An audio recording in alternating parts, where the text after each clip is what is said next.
പുനലൂർ മൂവാറ്റുപുഴ സംസ്ഥാന പാതയിൽ പ്ലാച്ചേരി മുതൽ പത്തനംതിട്ട മൈലപ്ര വരെയുള്ള ഭാഗങ്ങൾ പലയിടത്തും കുന്നുകൾ ഇടിച്ച് റോഡ് നിർമ്മിച്ചിരിക്കുകയാണ്. കുന്നുകൾ ഇടിച്ചു എന്നതൊഴിച്ചാൽ അവശേഷിക്കുന്ന ഭാഗം ഇടിയാതിരിക്കുന്നതിനുള്ള ശാസ്ത്രീയമായ ഒന്നും റാന്നി മുതൽ മൈലപ്ര വരെയുള്ള ഭാഗങ്ങളിൽ ചെയ്തിട്ടില്ല. പുനലൂർ മൂവാറ്റുപുഴ സംസ്ഥാന പാതയിലെ ഇടിമൂട് മണ്ണാറക്കുളത്തിൽ നിന്നും പ്രവീൺ പുരുഷോത്തമൻ. പ്രവീൺ, ഏകദേശം സമാനമായ കാഴ്ചയാണിപ്പോൾ വടക്കും തെക്കും നമ്മൾ കണ്ടുകൊണ്ടിരിക്കുന്നത്. എന്താണിപ്പോൾ പുനലൂർ മൂവാറ്റുപുഴ സംസ്ഥാന പാതയിലെ സ്ഥിതി, പ്രവീൺ? സ്മൃതി, ഞാനിപ്പോൾ നിൽക്കുന്നത് പത്തനംതിട്ട പുനലൂർ മൂവാറ്റുപുഴ സംസ്ഥാന പാതയിൽ മണ്ണാറക്കുളഞ്ഞിക്കും ഉദിമൂട്ടിനും ഇടയിലുള്ള സ്ഥലമാണ്.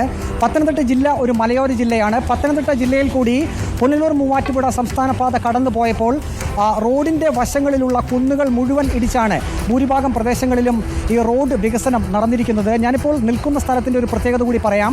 ഇപ്പോൾ നമുക്ക് കാണാം, എൻ്റെ വലതുവശത്തായി കാണുന്നത് പുനലൂർ മൂവാറ്റുപുഴ സംസ്ഥാന പാതയുടെ റോഡരിയിലുള്ള ഒരു വലിയ കുന്നാണ്.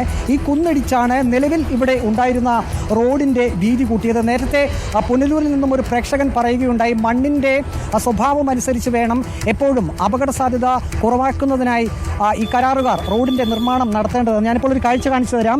ഈ മണ്ണിൻ്റെ പ്രത്യേകത ഇത്, ഈ മണ്ണ് ഇപ്പോൾ മഴയുള്ള സമയമാണ്. ഈ മലയുടെ ഈ ഭാഗത്ത് മണ്ണ് എങ്ങനെ വെറുതെ ഒരു വടിക്കഷ്ണം കൊണ്ട് ചുരണ്ടിയാലും ഇതിങ്ങനെ ഇളകി പോകുന്നത് കാണാം. അതായത് കാലം കഴിയും തോറും ഈ കുന്നിനകത്തേക്ക് ഈ മണ്ണ് വെള്ളം ഇറങ്ങി അത് ദുർബലമാകാനുള്ള ഒരു സാധ്യതയാണ് ഉള്ളത്. അങ്ങനെ വരുമ്പോൾ കാലക്രമേണ ഈ മണ്ണിൻ്റെ ഉറപ്പ് ഇല്ലാതാവുകയും അത് റോഡിലേക്ക് ഇടിഞ്ഞു വീഴാനുള്ള സാധ്യതയുമുണ്ട്. ഇത് ഏകദേശം 20 അടിയോളം ഉയരമുള്ള ഒരു കുന്നാണ്. ഈ കുന്നിൻ്റെ ഒത്ത മുകളിൽ നമുക്ക് ഒരു വീട് കൂടി കാണാം. അതായത് ഈ റോഡിൻ്റെ പാർക്കിംഗ് സൗകര്യം രേഖപ്പെടുത്തിയിട്ടുള്ള ആ ഭാഗത്തു നിന്നും കേവലം 1-2 മീറ്റർ മാത്രം മാറിയാണ് ഈ വലിയ കുന്ന് ഇവിടെ ഉള്ളത്. സാധാരണഗതിയിൽ ഇത്തരത്തിൽ റോഡ് നിർമ്മാണം നടത്തുമ്പോൾ ഇങ്ങനെ കുന്ന് 90 ഡിഗ്രി ചരിവിൽ ഒരിക്കലും അത് ഇടിക്കരുത് എന്നാണ്. പക്ഷേ പുനലൂർ മൂവാറ്റുപുഴ സംസ്ഥാന പാതയുടെ പലയിടങ്ങളിലും ഇത്തരത്തിൽ കുന്നുകൾ ഇടിച്ചിരിക്കുന്നത് കൃത്യമായും 90% ഡിഗ്രിയിൽ തന്നെയാണ്. അതാണ് ഏറ്റവും കൂടുതൽ ഒരു അപകടകരമായിട്ടുള്ള അവസ്ഥയുള്ളത്. ഈ കാണുന്ന ഈ ഭാഗത്തൊക്കെ വാഹനങ്ങൾ പാർക്ക് ചെയ്യുന്നതാണ്. ഞാനിപ്പോൾ നിൽക്കുന്നത് ഈ വാഹനത്തിൻ്റെ പാർക്കിംഗ് ഭാഗം, അതായത് അത് വെള്ള വര തിരിച്ചിട്ടിരിക്കുന്ന ഭാഗമാണ്. ഇവിടെ നിന്നും കേവലം 2 ചൂട് വെച്ച് കഴിഞ്ഞാൽ നമുക്ക് ഈ ഭാഗത്തേക്ക് എത്താൻ കഴിയും. അതായത് ഇവിടെ മീറ്റർ കണക്കിന് ഉയരത്തിൽ ഇങ്ങനെ ഒരു കുന്ന് എന്ന് തന്നെ പറയാം. അതിൻ്റെ മുകളിൽ ഒരു വീടുമുണ്ട്.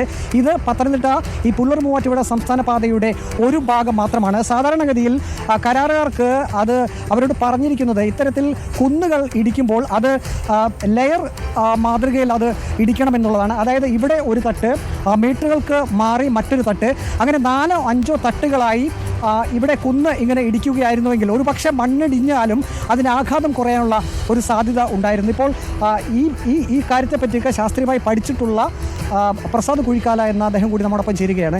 ഇതിപ്പോൾ ഒരു കാഴ്ച മാത്രമാണ്. ഇവിടെ എത്രമാത്രം അപകടകരമാണിത്? ഇല്ല, ഇവിടെ പുനലൂർ മൂവാറ്റുപുഴ റോഡിനെ സംബന്ധിച്ച് പറയുന്നുണ്ടെങ്കിൽ അതിൽ കല്ലിട്ടിരിക്കുന്ന സ്ഥലം പോലും എടുത്തിട്ടല്ല ഇവിടെ നിർമ്മാണം നടത്തിയിട്ടുള്ളത്. ഇവിടെ ഇതേ രീതിയിൽ തട്ടുതട്ടായിട്ട് 5 മീറ്റർ വരെ വീതിക്കകത്ത് തട്ടുണ്ടാക്കി 3-4 തട്ടുണ്ടാക്കിയായിരുന്നു എങ്കിൽ ഈ മുകളിൽ നിന്ന് വരുന്ന മണ്ണുകളൊന്നും ഇടിഞ്ഞാൽ റോഡിലേക്ക് വീഴില്ല. പക്ഷേ അതല്ല ഇവിടുത്തെ സ്ഥിതി. ഇവിടെ നമുക്കറിയാം, ഇവിടെ നെറ്റ് ഇട്ടുകൊണ്ട് ഇവിടെ കല്ല് കെട്ടി ഇവിടെ തിരിച്ചിട്ടുണ്ട്. ആ കല്ല് കെട്ടി തിരിച്ചിരിക്കുന്നത് പോലും ഇന്ന് തള്ളി പുറത്തേക്ക് നിൽക്കുകയാണ്. അതും അപകടകരമായ ഒരു സ്ഥിതിയിലാണ് നിൽക്കുന്നത്. പക്ഷേ എഞ്ചിനീയർമാർ ഒരു കാരണവശാലും ഇതൊന്നും നോക്കുന്നില്ല. ഇത് പണിഞ്ഞ് അവർ പണം കൊണ്ട് പോകുന്നു. കോടിക്കണക്കിന് രൂപ ജനങ്ങളുടെ പൈസയാണ് ഇവിടെ നഷ്ടപ്പെടുന്നത് എന്ന് പറയുമ്പോൾ ഇത് ആരോടാണ് ചോദിക്കേണ്ടതെന്ന് ചോദിച്ചാൽ ആർക്കും ഒരു പരാതികളൊന്നും തന്നെ ഇവിടെ പരിഹരിക്കപ്പെടുന്നില്ല. അപകടങ്ങൾ ദിവസവും നടന്നുകൊണ്ടിരിക്കുകയാണ്. ഈ റോഡിലെ സ്ഥിതി ഇത് തന്നെയാണ്. സ്മൃതി, മറ്റൊരു കാഴ്ച കൂടി റോഡിൻ്റെ എതിർഭാഗത്ത് നമുക്ക് കാണാം. അതായത് പുനലൂർ മൂവാറ്റുപുഴ സംസ്ഥാന പാത നിർമ്മിച്ചപ്പോൾ പലയിടങ്ങളിലും റോഡിൻ്റെ ഉയരം വർദ്ധിപ്പിച്ചു.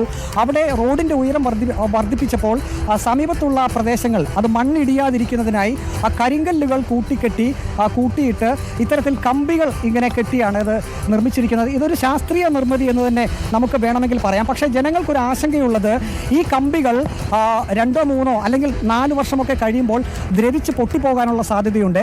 അങ്ങനെ വരുമ്പോൾ ഇത്രയും വലിയ ഒരു റോഡിനെ താങ്ങി നിർത്തുന്നത് ഇത്തരത്തിലുള്ള ഈ കരിങ്കൽ ഭിത്തികൾ മാത്രമാണ്. ഈ കരിങ്കൽ ഭിത്തിയുടെ അരികുകൂടി നമുക്ക് കാണാം. ഏകദേശം ഒരു 6 മീറ്ററോളം താഴ്ചയിലാണ്, അല്ലെങ്കിൽ അത്രയും ഉയരത്തിലാണ് ഈ റോഡിൻ്റെ വശം മുഴുവൻ ഇങ്ങനെ കരിങ്കൽ ഇങ്ങനെ കെട്ടി നിർത്തി അതിന് മുകളിൽ നെറ്റിട്ട് നിർത്തിയിരിക്കുന്നത്. പക്ഷേ ഇത് എഞ്ചിനീയർമാർ പറയുന്നത് ഇതൊരു ശാസ്ത്രീയ നിർമ്മാണമാണ്, ഇതൊരിക്കലും നശിക്കില്ല എന്ന രീതിയിലുള്ള അഭിപ്രായങ്ങൾ വരുന്നു. പക്ഷേ എങ്കിൽ പോലും സാധാരണക്കാരായിട്ടുള്ള ആളുകൾക്കുണ്ടാകുന്ന ഒരു സംശയമാണ്, ഈ നെറ്റുകൾ എത്ര വർഷം ഇങ്ങനെ ബലവത്തായി കിടക്കും, ഇത് പൊട്ടിപ്പോകാനുള്ള സാധ്യതയുണ്ടോ? കാരണം ഈ കരിങ്കൽ ഉറച്ചു നിൽക്കുന്നത് ഈ നെറ്റിൽ മാത്രമാണ്. പുനലൂർ മൂവാറ്റുപുഴ പാതയുടെ പല ഭാഗങ്ങളിലും ഇത്തരത്തിൽ ഈ നെറ്റുകൾ കൂട്ടിക്കെട്ടി കരിങ്കൽ ഭിത്തികൾ ഉണ്ടാക്കിയപ്പോൾ പല വീട്ടുടമകളും പരാതിയുമായി പോയിരുന്നു. അതിൻ്റെ അടിസ്ഥാനത്തിൽ ഈ റോഡ് നിർമ്മാണം നടത്തിയവർ ഈ കരിങ്കൽ കെട്ടുകൾ മാറ്റി അവിടെ കോൺക്രീറ്റ് ഭിത്തികൾ ആക്കിയിരിക്കുന്നു. യഥാർത്ഥത്തിൽ കോൺക്രീറ്റ് ഭിത്തികൾ തന്നെയാണോ നിർമ്മിക്കേണ്ടത്? അല്ല, ഏത് ഭിത്തി നിർമ്മിച്ചാലും അത് ശാസ്ത്രീയമായിട്ട് പഠിച്ചാണ് നിർമ്മിക്കേണ്ടത്. ഇപ്പോൾ ഇത് കാണിച്ച് വെച്ചിരിക്കുന്നത് കണ്ടു കഴിഞ്ഞാൽ ഏത് സമയത്തും ഇത് മൊത്തത്തിൽ ഇടിഞ്ഞ് അഗാധമായ കുഴിയാണ് താഴെ. ഇത് മാത്രമല്ല, ഇപ്പോൾ ഞാൻ മനസ്സിലാക്കിയിടത്തോളം ഇതുപോലെയുള്ള കുത്തനെ റോഡുകളെ വെട്ടി എടുക്കുമ്പോൾ ആദ്യം സോയിൽ ടെസ്റ്റ് നടത്തണമെന്നാണ് പറയുന്നത്. ആ സോയിൽ ടെസ്റ്റ് നടത്തി സോയിലിൻ്റെ കനം അത് മനസ്സിലാക്കി മറ്റുള്ള കാര്യങ്ങളൊക്കെ ചെയ്യണം. ഇതൊന്നും അത് സാധാരണ ചെയ്യാറില്ല.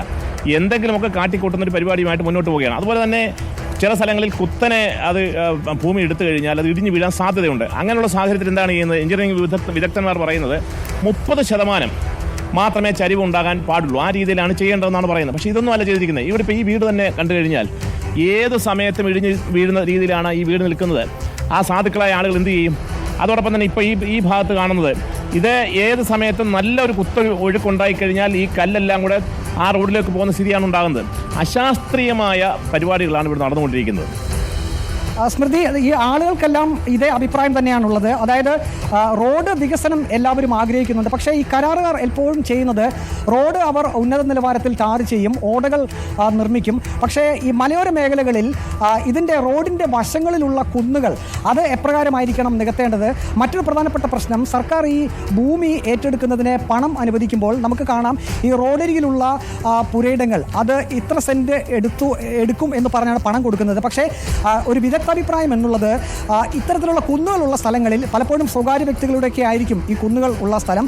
അത് ഏറ്റെടുക്കുമ്പോൾ 90 ഡിഗ്രി ചരിവിൽ നിർമ്മിക്കത്തക്ക രീതിയിലല്ലാതെ കുറച്ചുകൂടി സ്ഥലം അതിനുകൂടി സർക്കാർ പണം കണ്ടെത്തണം. ഒരു 4-5 സെൻറ്റ് കൂടി കൂടുതൽ ഏറ്റെടുക്കത്തക്ക രീതിയിലാണെങ്കിൽ ഈ കരാറുകാർക്ക് അത് ലംബം എന്നതിന് പകരം കുറച്ചുകൂടി സമാന്തരമായി ലെയറുകളായി തന്നെ ഈ കുന്നുകൾ നിർമ്മിക്കാൻ കഴിയുമെന്നൊരു അഭിപ്രായം കൂടി ഉയരുന്നുണ്ട്. ഏതായാലും ഈ കരാറുകാരെ സംബന്ധിച്ച് അവർ പലപ്പോഴും ഈ പുനലൂർ മൂവാറ്റുപുഴ സംസ്ഥാന പാതയാണെങ്കിൽ പോലും ഇത്തരത്തിൽ റോഡിൻ്റെ ഇരുവശങ്ങളിലും കുന്നിടിച്ച് അത് മണ്ണിൻ്റെ ഘടനയോ അല്ലെങ്കിൽ അവിടെ എന്തെങ്കിലും അപകട സാധ്യതയോ ഉണ്ടോ എന്നുള്ള ഒരു പരിശോധനയും നടത്താറില്ല. ശരിയാണ് പ്രവീൺ. ഏതായാലും മൂവാറ്റുപുഴ സംസ്ഥാന പാതയിലെ ഇടിമൂട് മണ്ണാറക്കുളത്തിൽ കണ്ടിരിക്കുന്ന കാഴ്ച മറ്റിടങ്ങളിൽ നിന്ന് അല്പം വ്യത്യസ്തമാണ് എന്നുള്ളതാണ്. അവിടെ സംരക്ഷണത്തിന് തീർത്തിരിക്കുന്ന കരിങ്കല്ലുകളിൽ നെറ്റ് കെട്ടിക്കൊണ്ടാണ്. വിചിത്രമായ രീതിയാണ്.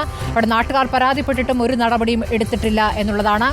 അതുമാത്രമല്ല, വീടുകൾ കുത്തനെ ചെത്തിയിരിക്കുന്ന കുന്നിന് തൊട്ടു മുകളിലായി വീടുകൾ ഇങ്ങനെ ഒറ്റപ്പെട്ട് ചില വീടുകൾ നിൽക്കുന്ന കാഴ്ച പലയിടത്തും കണ്ടു.